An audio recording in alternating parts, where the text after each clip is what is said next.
Ko slišimo besedo patriarh, si običajno predstavljamo cerkvenega dostojanstvenika v škrlatu. A v srednjeveškem Ogleju je bila zgodba povsem drugačna.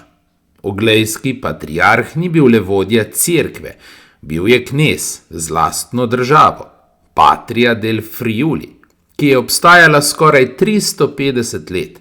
Vodil je vojsko, pobiral davke, sklepal zavezništva in nadzoroval strateške prehode med Alpami in Jadranom. To je bila država, kjer sta se vera in politika prepletali, meč in molitev hodila z roko v roki. Zgodba domovine Furlanije je zgodba o moči, ambiciji in izgubljeni kneževini, ki je oblikovala severni Jadran in vplivala na slovenski prostor.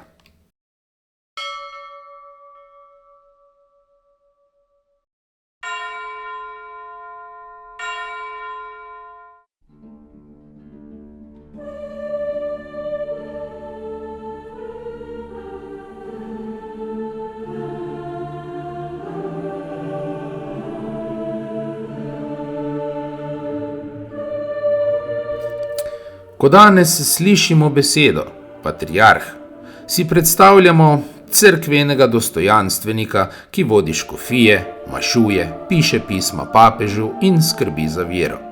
V srednjem veku pa je bilo v Ogleju drugače. Oglejski patriarh ni bil samo cerkveni poglavar, bil je tudi pravi knez z lastno državo.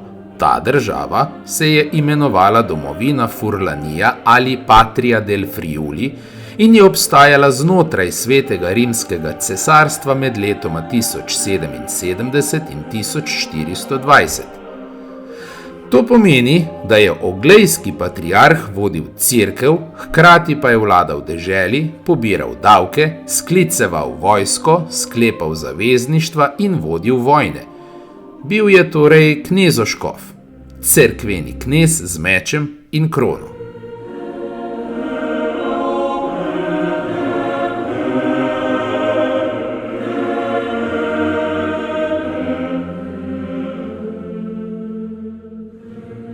Vse navedeno se je začelo spomladi leta 1077. Rimski kralj in poznejši cesar Henrik IV. Je takrat iz velikega vojvodstva Gorotan izločil Furlansko krajino ali grofijo in jo podelil oglejskemu patriarhu Sigehardu. To ni bila le lepa, častna gesta, ampak zelo konkretna politična odločitev, s katero je patriarh dobil zemljo, gradove, mesta, pravico pobirati davke, pravico soditi in pravico voditi vojsko. Od tistega trenutka dalje oglejski patriarh ni bil več samo cerkveni nadzornik, ampak neposredni cesarski vazal in teritorialni vladar, knez v pravem pomenu besede. Tako je nastalo cerkveno kneževstvo, ki ga zgodovina pozna kot patriarhalna država Ogleja ali Patria del Friuli. Predstavljamo si jo lahko kot posebno srednjeveško državo, v kateri je bil škof hkrati tudi kralj.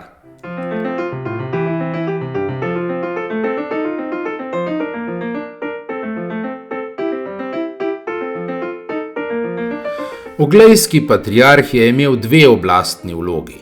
Cerkveno vlogo kot cerkveni poglavar škofije, župnij in misijonov ter posvetno vlogo bil je dejanski vladar oglejskega kneževstva z vojsko in davki. Ti dve vlogi nista bili enaki. Cerkveno je patriarh vodil zelo široko območje, vse do Gorotana, Panonije in Istre. Posvetno pa je dejansko vladal predvsem Furlaniji in nekaterim območjem sosednjih dežel. To pomeni, da je bil duhovni voditelj zelo velikega prostora, politični knez pa samo določenega ozemlja dežel, gradov in pravic, ki so se s časom spreminjale. Zato tako imenovana Patria del Friuli ni bila celoten oglejski patriarhat, ampak jedro njegove državne oblasti, pravo srednjeveško kneževstvo z lastnim političnim življenjem. Ko stopiš v baziliko v Ogleju, je težko verjeti, da je iz tega mirnega kraja nekoč vladala prava srednjeveška država.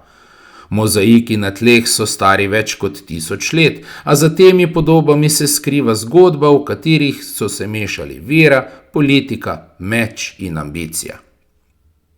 Leta 1077 je oglejski patriarh prvič stopil iz izključno cerkvenega sveta v svet vladarjev.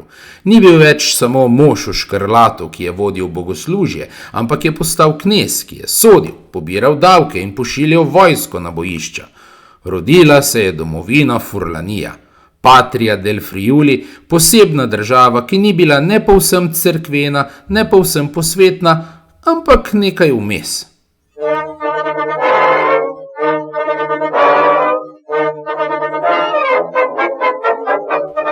Kdor je imel v rokah Furlanijo, je nadzoroval prehode proti severu in vzhodu, zato so jo hoteli vsi, Benečani, goriški grofje, cesar in severnoitalijanska mesta.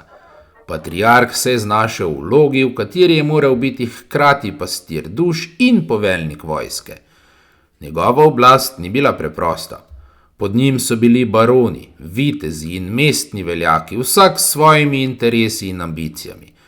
V Čedadu, Vidmu in Guminu so rasla obzidja, gradovi in palače, saj je bilo jasno, da se bo o tej deželi odločalo z mečem. Ko je patriarh potreboval denar in vojake, je sklical furlanski parlament.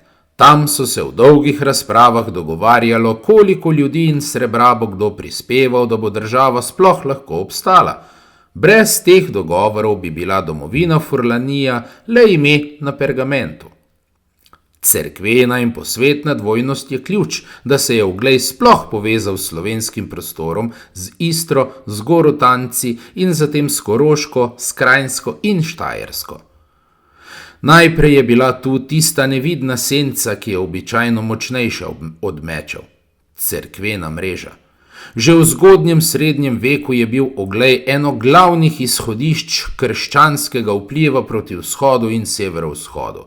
Ko so se po frankovski ureditvi prostora v 8. in 9. stoletju začele utrjevati nove deželne tvorbe, je bilo slovensko prebivalstvo Gorotana in zlasti Kranjske krščeno tudi z misionarji iz oglejskega kroga. To ni bila romantična zgodba, ampak realnost srednjeveške logistike.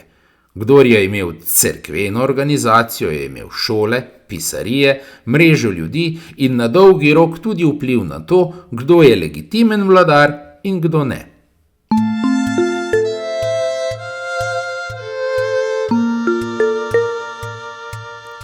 Potem je prišla druga, bolj utipljiva senca. Knežja posvetna oblast domovine Furlanije. Oglejski patriarh je postal fevdni vladar in ta vladarska logika se ni ustavila na današnji meji Italije. Na papirju in v fevdnih razmerjih so se oglejske pravice dotikale tudi Kranjske in Koroške, včasih kot strjenih kosov oblasti, zelo pogosto pa kot raztresenih posesti, pravic ali fevdov. Splošne sinteze o oglejskem patriarhatu izrecno omenjajo, da je patriarhalno kneževstvo poleg Furlanije v različnih obdobjih obsegalo ali dosegalo tudi območja proti Trstu, v osrednjo Istro ter imelo drobnejše posesti tudi po Kranjski in Koroški, tudi Slovenj Gradec. Pri Gorotancih in zatem Koroški je zanimivo, da se tu že zelo zgodaj vidi tekmovanje velikih cerkvenih središč. Oglej je dolgo štel te alpske prostore med svoje naravno zaledje, toda frankovska oblast je postopoma krepila Solnograd kot novo metropolijo, kar je pomenilo rezanje oglejskih kril. V znanem karolinškem arbitražnem okviru na začetku 9. stoletja se v cesarskih virih omenja, da je del gorotanskega prostora severno od Drave prešel pod Solnograd, kar pove, kako daleč je Oglej dejansko segal, sicer mu ni bilo treba odvzeti tega prostora in ga dodeliti drugemu cerkvenemu središču.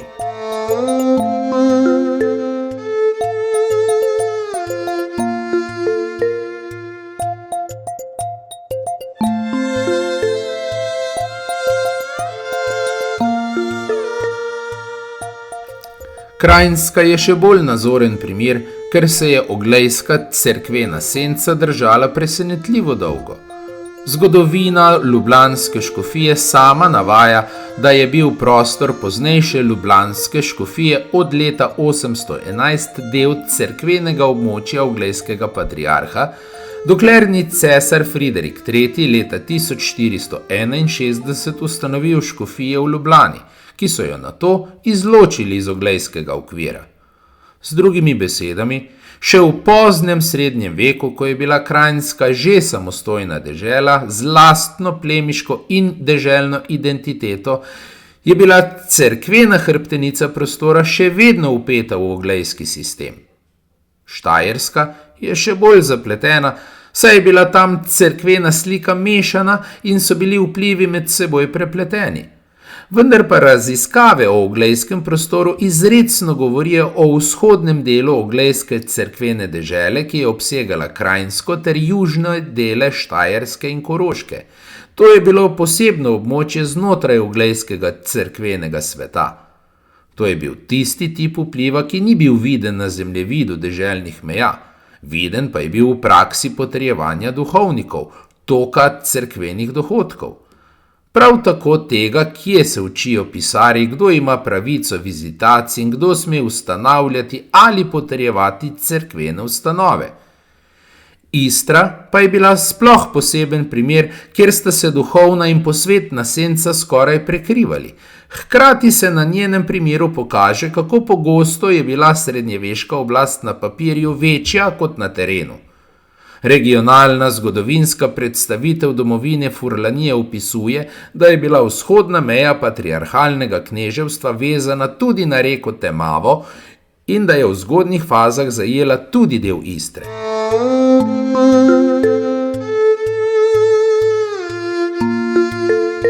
Zgodovina še bolj jasno pove, da je od leta 1209 naslov in titularnost istrske krajine pripadala oglejskim patriarhom, vendar je bila njegova dejanska oblast v Istri pogosto predvsem nominalna, saj so realno moč na terenu držali drugi.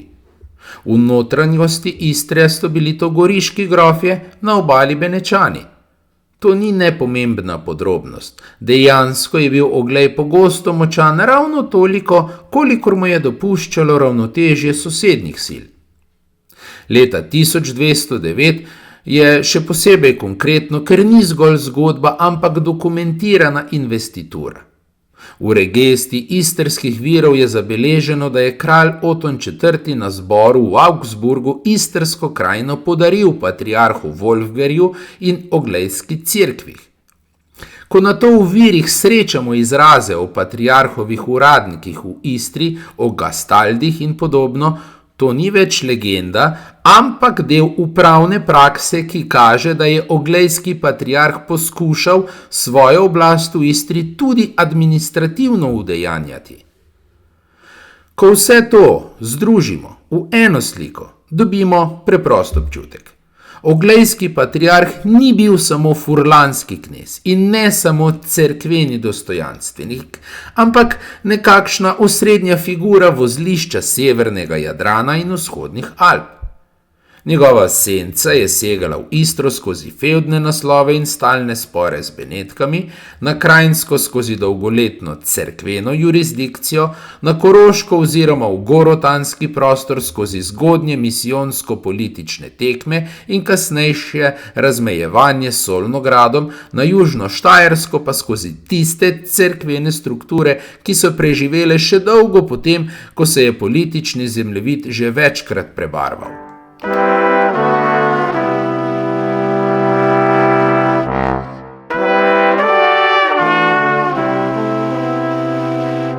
Kaj pa v srednji del oglejskega patriarhata, domovina Furlanija in Slovenci v njej?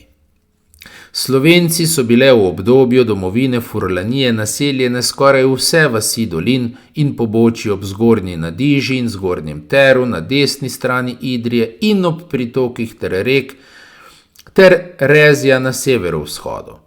Gre za gorsko območje kot nasprotje ravninski Furlaniji. Pravzaprav tega Slovenci naseljenega dela sploh nikdar niso šteli k pravi domovini Furlaniji, marveč so ga vse skozi obravnavali kot državico zase. Zgodovinski viri pa poročajo tudi o celi vrsti starih slovenskih imen in naselij v ravninskem ter v srednjem delu Furlanije v prvih stoletjih drugega tisočletja. V Belgradu ob Tilmentu je na primer jasno naveden leta 1254. Severno od njega so prav tako ob reki Tilmentu navedena še številna slovenska imena, zapisana po italijansko, na primer Gradiskuta, Goričica, Glavniko, Gorico, Gradiska, Radenisko, Bonziko, Lonko, Lestica, Sklavniko in tako dalje. Vsa ta naselja in občine ležijo v srednji in ne v vzhodni Furlaniji. V Furlaniji je še več krajev, ki imajo ali so imeli v svojem imenu pridevnik slovenski po njihovih prebivalcih, kot je na primer Špeter Slovenov. Še bolj značilen je bil do leta 1923 kraj uradno znan kot Pasjanskjavnosko, ki so ga nato fašisti preimenovali v Basiljano. Tovrstnih krajev v Furlaniji je še več, na primer Sklavons v administrativnem območju Cordenons ter Vila Sklavorum in Borg de Sklavons v občini Santa Maria la Longa.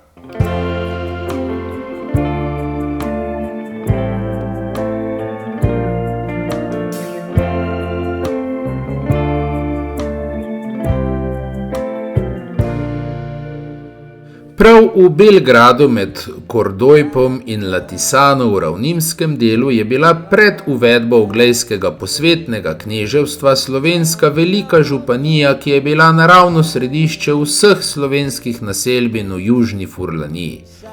Pri fevdalni uredbi je pripadla ta županija furlanskemu grofu Verihenu, potem pa njegovim naslednikom grofom Goriškim. Tudi med Slovenci v Furlanski nižini so bile sodne banke v Mankanu in Bračanu, prav tako kakor Landarska in Mjerska banka med nadiškimi Slovenci v poznejši Beneški Sloveniji na vzhodu Furlanije. Več piscev navaja furlanskega zgodovinarja Nikoletija, ki je za čas okoli leta 1420 napisal: Slovenski jezik se je po vaseh veliko bolj uporabljal kot furlanska govorica, ki je bila tedaj neulikana in neprijetnega zvoka. Podobno je pisal Francesco Palladio degli Olivi leta 1660. Slovenski jezik se je navadno uporabljal po vaseh in furlansko narečje je bilo v rabi v mestih.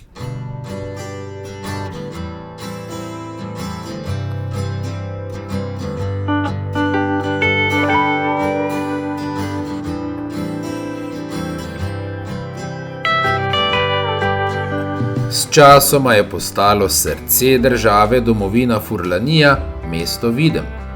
Tu je patriarh sprejemal odposlance, sklepal zavezništva in načrtoval obrambo.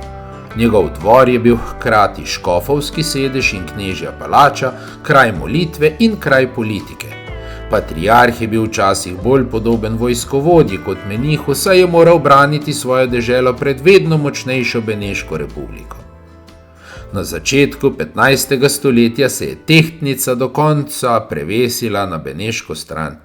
Leta 1419 je v beneške roke padel Čedat, leto pozneje še Videm. Patriarh je izgubil svojo posvetno državo, Benečani pa so razširili svojo oblast nad celotno Furlanijo. V istem obdobju leta 1425 je bil oglejskemu patriarhu na vzhodu odvzet tudi Slovengradec, ki je potem postopoma postal obmejno mesto dežele Štajerske. Patriarhu je ostala le vira, meč in knežja krona, pa sta mu bila odvzeta.